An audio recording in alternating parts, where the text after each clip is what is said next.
소개 감사합니다. 김경진 교수님이 강의를 잘해주셔가지고 저는 제가 외과에 근무하다 보니까 외과의가 바라보고 있는 관점에서 좀 설명을 좀 드리도록 하겠습니다. 뭐 김경진 교수님도 말씀하셨지만 골다공증 관리하는 게 1차 목표는 이제 골절의 예방이거든요. 근데 뭐 항상 예방한다고 잘 되는 것이 아니고 그 골다공증 중에서도 아주 심한 그룹, 심하지 않은 사람이 나눠져 있어서 특별히 또 주의해야 될 사람들이 되게 필요한 것 같습니다. 이게 이제 심병원에서 발표한 부모 세대 주요 질병 그룹인데요. 실제 골다공증이 이제 고혈압이나 당뇨, 백내장, 치매랑 같은 정도의 수준의 위험도가 있다고 얘기를 하고 있고, 또 입원하는 순위의 5위, 6위를 보면은 거기에 동반된 골절로 많이 입원하고 있습니다. 이런 골절들이 어떤 것 때문에 문제가 되냐면 골절이 생기게 되면 활동을 못해요. 활동을 잘 못하게 되니까 전신 상태가 나빠지고, 전신 상태가 나빠지니까 건강 수명이나 이런 데 한계가 발생하게 되거든요. 이런 게 어느 정도로 위험하냐 하면은 당뇨나 천식보다 더 위험한 걸로 되어 있습니다. 그런 걸로 봤을 때는 척추나 고관절이 골다공증성 골절이 발생하는 것을 예방하는 게 상당히 중요하다는 걸 알 수가 있겠고요. 주로 골절이 발생하는 부위는 제일 많은 거는 고관절입니다. 고관절이 1위고 2위가 척추, 3위가 이제 손목인데 발생하는 원인들은 좀 생각해 보시면 아주 간단합니다. 넘어질 때 보통 엉덩방아 찍으시잖아요. 그래서 이제 허리랑 고관절이랑 허리가 부러지고요. 그 다음에 좀 이게 재빠르신 분들은 손으로 짚으니까 손목 골절이 잘 발생합니다. 이외에도 발목도 부러질 수가 있고, 그 다음에 정강이나 이런 데가 부러질 수도 있는데 확률상으로 낮기 때문에 그거는 언급하지는 않겠습니다. 손목 골절이 발생하게 되면은 일상생활을 하는데 좀 상당히 좀 지장을 받을 수가 있어요. 왜냐하면 물건을 쥐거나 쓰는 게 어렵고 손목에 변형이 생기니까 활동 범위, 손목을 쓰는 범위가 줄어들게 됩니다. 척추 골절은 조금 무서운데, 그러니까 한번 골절이 발생하면 척추는 다관절 기관이거든요. 척추뼈가 24개가 있으니까 하나가 부러지면 그 다음에 또 부러지고 하면서 그러니까 약간 익은 벼처럼 사람이 좀 이렇게 휘을 수가 있어요. 그러니까 꼬부랑 할머니가 될 수가 있습니다. 그러면 그 변형된 척추 때문에 보행 안 되고, 보행 안 되니까 아프고, 아프니까 더 보행 못하고 근육 줄고, 그래서 일상생활에 제한이 생기고, 그 다음에 삶의 질이 떨어져서 우울증 생기고 그런 환자들이 많습니다. 고관절은 허리랑 다르게 관절이 하나예요. 양쪽에 오른쪽에 하나, 왼쪽에 하나, 2개밖에 없거든요. 근데 허리는 요추만 5개인데, 그러다 보니까 고관절은 하나가 부러지면 활동 자체가 안 됩니다. 그것 때문에 이제 보행이 아예 안 되게 되고 야외 활동을 못 하시는 분들도 있고, 우리가 수술적 치료로 잘 한다고 하더라도 다리 길이에 차이가 생기거나 통증이 잔존하기 때문에 일상생활에 급격한 제한이 발생하는 경우가 왕왕 있습니다. 제가 생각할 때는 아까 전에 말씀드렸던 골다공증성 척추 골절이나 고관절 골절, 그 다음에 손목 골절이 무서운 게 뭐냐면은 일상생활에 제한을 받게 되면은 이제 가족분들끼리 또 도와드려야 되잖아요. 그러다 보니까 요양원이나 아니면 간병인이 필요하게 되고, 아니면 주변의 가족들이 이제 서포트를 해야 되는데 그게 상당한 경제적 부담이 되고 시간적 부담이 되고, 그다음에 환자 본인 스스로에게도 이제 상당한 자격지심, 삶의 질 저하 같은 게 생깁니다. 제일 많은 게 우울증인데, 제가 외래에서 어르신들 진료를 보게 되면 우울증을 상당히 많이 호소하는 부분이 많습니다. 그리고 우울증은 좀 전염이 돼가지고요. 어머니가 아프시면 아버님 추가로 아프고, 그 다음에 가족 아프고, 그렇게 돼서 이제 막 진료를 좀 적극적으로 보려고 오시는 분들이 많습니다. 그렇기 때문에 골다공증을 적극적으로 좀 예방을 해야만 이런 상태로 가는 걸 예방할 수 있을 것 같습니다. 그리고 아까 전에 김경진 교수님이 이제 연쇄골절 말씀하셨는데 이게 아주 재밌습니다. 이게 우리가 골다공증성 골절이 1차로 발생하게 되면은 자세나 활동에 제한이 생긴다고 말씀드렸잖아요. 그러니까 2차로 또 넘어질 확률이 올라가고, 그 다음에 엉덩방아증 확률이 올라갑니다. 그러니까 추가 골절이 발생할 수가 있는데 첫 해년차에는 4%밖에 안 돼요. 그렇지만 2년차 때는 12%, 3년차 때는 18%, 4년차 때는 24%, 기하급수적으로 올라가게 됩니다. 그러니까 첫 골절을 예방하는 게 중요하다. 김경진 교수님 말씀하신 거랑 똑같은 내용이고요. 한 번 골절이 발생했으면 더 주의를 해야 된다. 제가 이 이후에 말씀드리겠지만 골절에 과거력이 있던 사람은 그냥 보호위험으로 들어갑니다.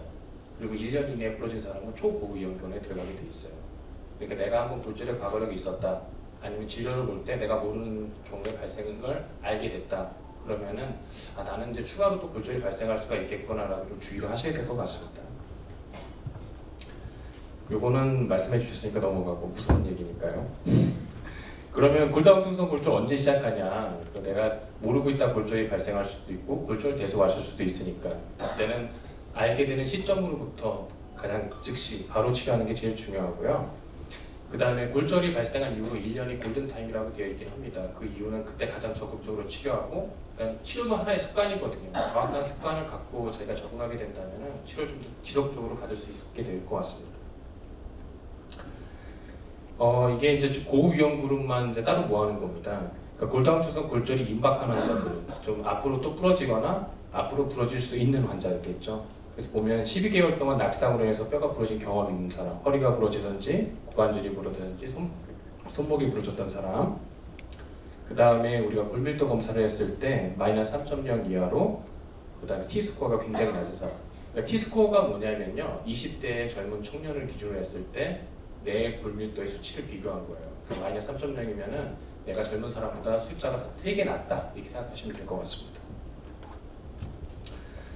저희가 최근에 들어가지고 좀 그 골다공증성 골절을 가장 적극적으로 치료하기 위해서 등급을 4등급으로 나눴습니다. 저위험군, 중등도 위험군, 고위험군, 초고위험군 이렇게 나눠서 이제 더 세분화시켜서 보고 있는데요. 골절의 위험군 및 초고위험군은 적극적인 치료가 필요한 겁니다. 약을 먹든지 주사를 하든지 아니면은 그 신약 같은 거죠. 골형성 촉진 치료제 같은 좀 신약 같은 고가의 약을 좀 써서 치료해야 된다고 말하고 있는 거고요. 골절 위험군은 대퇴골절이나 척추골절이 예전에 있었던 사람, 그 다음에 T스코어, 그러니까 젊은 사람, 20대랑 비교했을 때 내가 수치가 2개 단계 낮은 2개 반 이하로 낮은 사람, 그 다음에 이게 플렉스라고 하는 게 뭐냐면 골절 예측도예요. 내가 예측 프로그램을 돌렸을 때 대퇴골절이 생길 수 있는 확률이 3%, 아니면은 그 이후에 골절이 생길 확률이 20% 이상인 경우를 고위험군이라고 하고요. 이 경우에 골흡수 억제제를 1차 약제로 쓰라고 되어 있습니다. 그 다음에 초고위험군은 12개월 내에 한 번 골절이 발생한 거예요. 넘어지든지 엉덩방아를 쥐든지 일상생활을 하든지 알게 모르게. 그 다음에 T스코어가 마이너스 3.0 이하인 사람, 그리고 그 T스코어는 낮지 않을 수 있지만 골절이 발생하고 골절의 원인이 내가 스테로이드 치료를 하거나, 천식 같은 환자들은, 천식이 심한 분들은 이제 그 스테로이드 약제를 드실 수밖에 없거든요.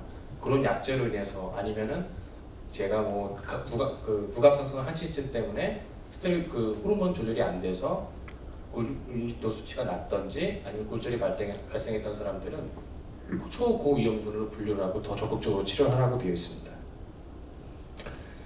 뭐 치료 방법은 되게 여러 가지가 있는데요. 그 초고위험군은 골형성 촉진 치료제가 이제 우선 권고되고 있는데, 그 이유는 골형성 촉진 치료제가 뼈도 만들어내면서 골 흡수를 억제해서 골질의 양을 좀 더 적극적으로 올릴 수 있기 때문에 그렇습니다. 그러니까 이게 치료의 가이드라인인데요. 모든 가이드라인이 이걸 따르진 않습니다. 보통 1년 12회를 1년 치료를 하고 이후에 골흡수 억제제를 써가지고 치료를 이제 전환해라 이렇게 되어 있는데, 원래 가이드라인 상으로는 약제를 써서 골 형성 약제를 써서 골절을 초고위험군 단계에서 고위험군으로 바꾸고 지속적인 치료에서 정상인에 가깝게 만든다는 게 치료 목표인데요. 이게 너무 고가의 약이다 보니까 그러니까 치료 프로토콜은 3개월 쓰는 경우도 있고 6개월 쓰는 경우도 있고 12개월 쓰는 경우도 있습니다. 그래서 아직 그거는 확립이 된 건 아닙니다. 이거는 이제 그 치료하고 환자 봤던 환자인데, 여자 85세 환자시고 내원했을 때 골밀도는 마이너스 3.2였어요. 그 단순한 엉덩방아로 골절이 발생했고요. 처음에는 요만했었는데 보존적 치료하다 보니까 더 납작해졌습니다. 그래서 저희가 카이퍼플라스티라고 시멘트 넣고 골밀도 치료하고 나서는 추가 골절 없이 일상생활 잘하고 계신 케이스고요. 이거는 여자 60세 환자인데 좀 무서운 그림입니다. 이거는 강직성 척추염 환자시고 류마티스 환자분이시기 때문에 면역 억제제랑 스테로이드 제제를 쓰고 있는 환자예요. 나이는 60세밖에 안 되시지만 골밀도는 마이너스 4.6이고 다발성 골절인데 척추의 앞뒤가 다 부러진 겁니다. 이런 환자는 보면 완전히 다 척추뼈가 끊어져 있어요.